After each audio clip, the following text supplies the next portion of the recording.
Bismillahirrahmanirrahim. Assalamualaikum warahmatullahi wabarakatuh. Pertemuan kita adalah pertemuan pada mata kuliah etika profesi yang merupakan pertemuan pertama pada semester ini yang terkait dengan mata kuliah ini. Kita mengetahui bahwa profesi merupakan suatu kebutuhan manusia agar supaya kehidupannya bisa berlanjut, ya bisa dipertahankan. Oleh sebab itu, manusia membutuhkan profesi. Dan terkait dengan mata kuliah ini, ada dua kata yang penting untuk kita ketahui, etika profesi dalam etika profesi, yaitu kata etika dan profesi. Apa yang dimaksud dengan etika? Etika pada dasarnya berasal dari kata ethos, ya bahasa Yunani. Ethos adalah bahasa Yunani. Di sana sumber kata etika ini, yang berarti suatu karakter manusia. Karakter manusia atau sering disebut sebagai watak yang berlaku pada suatu sistem sosial yang berorientasi pada lebih mengedepankan kesusilaan, lebih mengedepankan hal-hal yang bersifat kesusilaan atau lebih bersifat adat, ya. Dan itu sudah menjadi kesepakatan. Adat juga terbentuk dari suatu komunitas, suatu tatanan masyarakat. Nah, inilah yang menjadi yang membentuk etika pada kelompok atau komunitas itu. Jadi, etika sangat erat kaitannya dengan konsep yang dimiliki oleh individu. Paradigma yang dimiliki oleh individu itu ataupun kelompok itu. Ya. Apa konsepnya? Apa yang menjadi internal paradigm yang ada pada individu itu atau pada kelompok masyarakat itu, itulah yang menjadi etikanya, sumber etikanya. Ya. Karena berdasarkan paradigma yang dimilikinya, konsep yang dimilikinya itu untuk menjadi acuan untuk melakukan penilaian tindakan-tindakan yang telah dikerjakan atau yang dikerjakan. Apakah salah, benar, buruk, atau baik. Seperti itu. Jadi berasal dari peradaban Yunani. Kita mengetahui sebelum datangnya agama-agama Samawi, agama Kristen, agama Yahudi, Kristen, dan Islam, ya tiga agama ini adalah agama Samawi yang bersumber dari langit yang diturunkan oleh Allah Subhanahu wa Ta'ala. Ya. Dan agama Samawi ini sebelum datangnya ketiga agama ini, ada suatu kelompok peradaban yang mengalami kemajuan, yaitu peradaban Yunani. Peradaban Islam sendiri banyak menyerap konsep-konsep keilmuan atau konsep logika atau konsep mantik, konsep berpikir dari orang-orang Yunani, peradaban Yunani. Mereka membangun suatu tatanan masyarakatnya, peradabannya, dan di sana sumber lahir suatu sistem sosial yang menjadi acuan penilaian yang disebut sebagai etos. Itulah etika.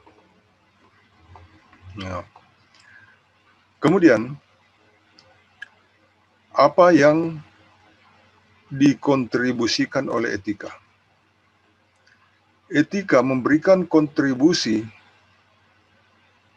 batasan berupa batasan maupun standar yang mengatur pergaulan manusia di dalam tatanannya.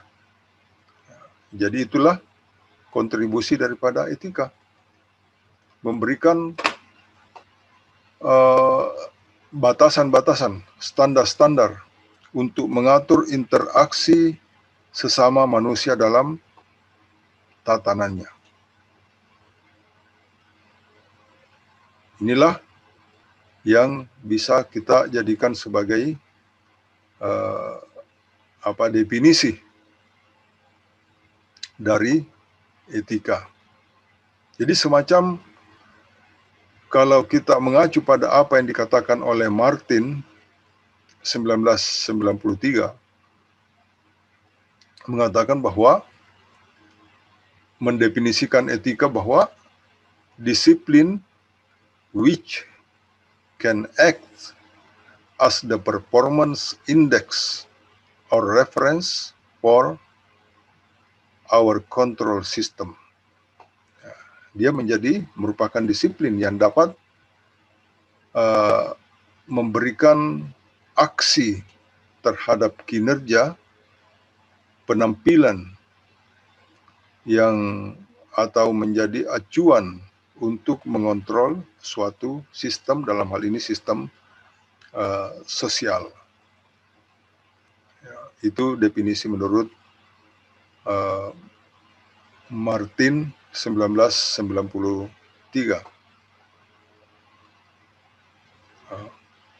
Kemudian dalam etika, setelah mengalami perkembangan di dalam peradaban itu, berkembang menjadi sesuatu yang ditulis, ya, menjadi aturan-aturan tertulis atau disebut sebagai kode atau kode yang tertulis secara sistematik, sengaja dibuat berdasarkan prinsip-prinsip moral yang ada pada saat dibutuhkan, akan difungsikan sebagai alat untuk penegakan hukum, untuk memberikan punishment kepada pelanggar-pelanggar aturan-aturan kesusilaan.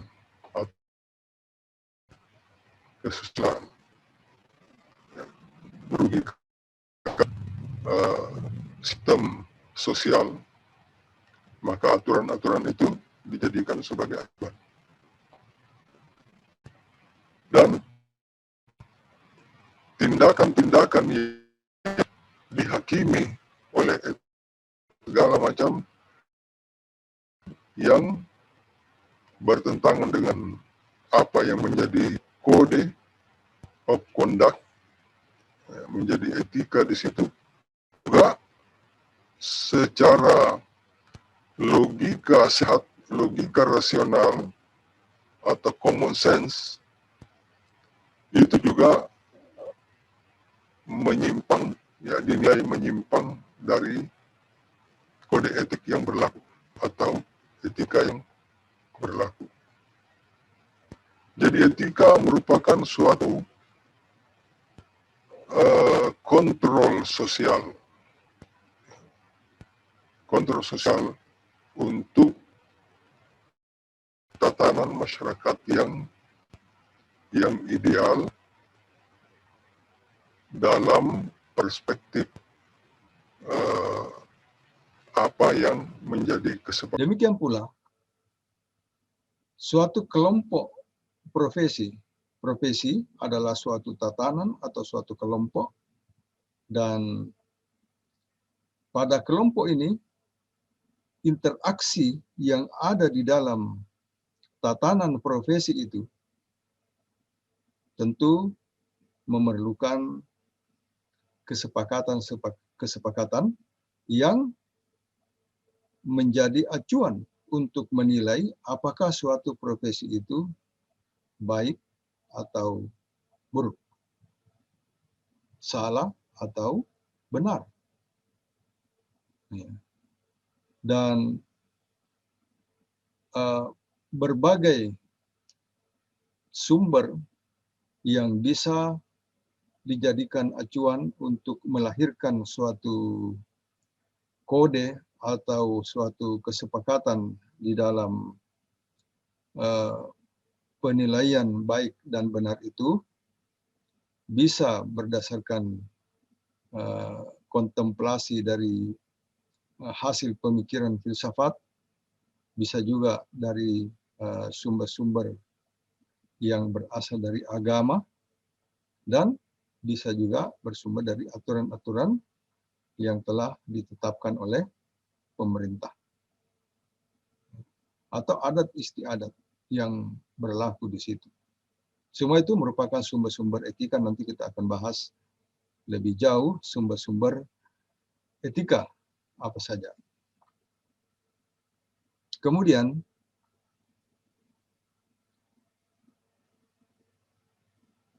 etika merupakan self control berdasarkan logika rasional.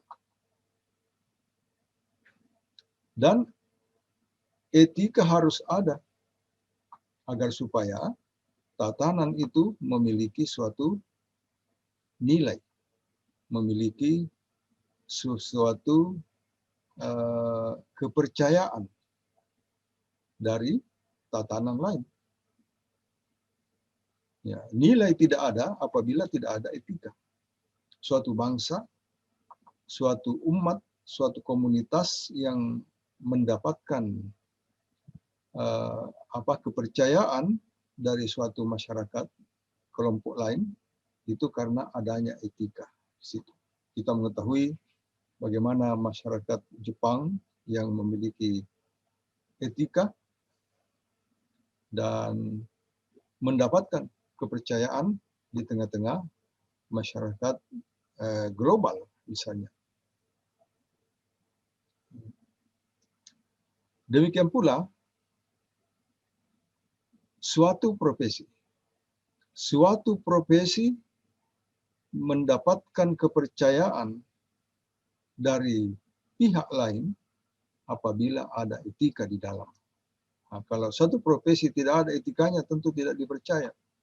Ya, contohnya, misalnya seseorang yang berprofesi sebagai tenaga kesehatan, ya, yang mengobati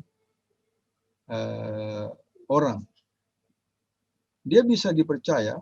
Seorang dokter misalnya bisa dipercaya karena ada etika.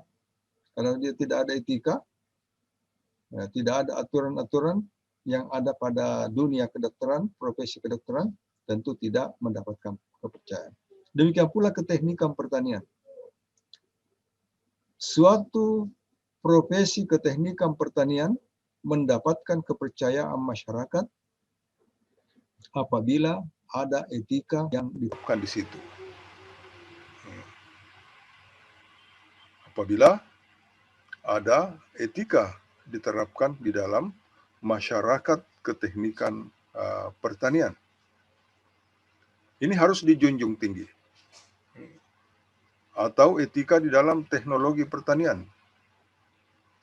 Atau di dalam pengolahan hasil pertanian. Harus ada etika di situ.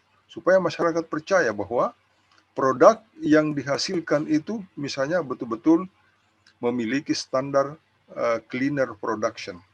Betul-betul misalnya diolah dari bahan-bahan yang halal misalnya.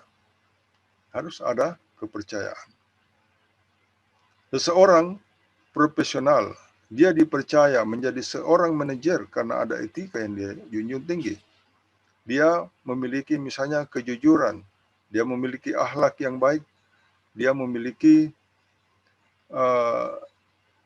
sifat-sifat yang baik di dalam komunitasnya, sehingga mendapatkan kepercayaan, mendapatkan amanah untuk misalnya sebagai manajer atau sebagai penanggung jawab atau sebagai pemimpin di dalam kelompoknya, misalnya di dalam komunitas bisnisnya, apa yang dikerjakan. Jadi, sebuah profesi hanya dapat memperoleh kepercayaan dari masyarakat apabila menjunjung tinggi nilai-nilai etika di situ. Dan harus ada suatu kesadaran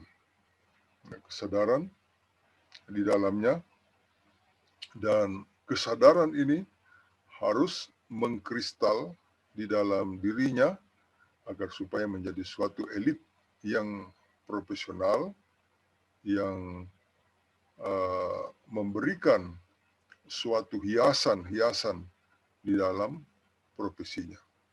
Etika suatu profesi menjadi indah apabila ada etika di dalamnya. Ya. Apabila ada suatu etika atau akhlak yang ada di dalamnya.